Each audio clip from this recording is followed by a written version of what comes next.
अस्सलाम वालेकुम जी। हम इस वक्त गुज़र रहे हैं जी सरगोदा रोड पर।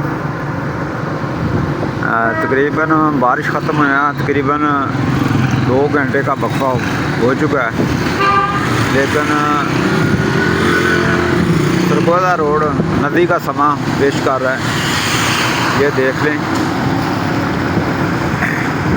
कारपोरेशन और बल्दिया वालों ने कुछ नहीं किया, मासवा बातें करने के अलावा कुछ नहीं करते, और तनख्वाह लेने के अलावा और भी इनके पास कोई चारा नहीं होता। तो जब वो बात करें तो हम कहते हैं कि हम काम कर रहे हैं। ये उनका काम है, ये उनकी कारकर्दगी है।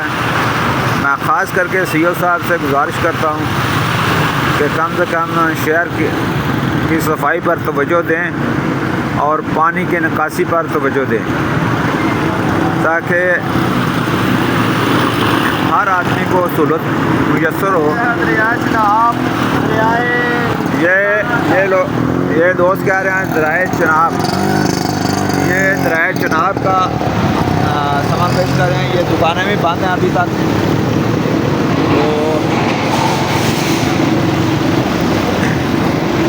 ये सूरत हाल है जी, पानी हो गया है हर चीज़।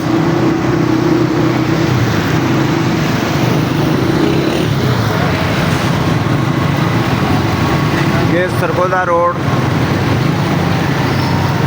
गुजरात।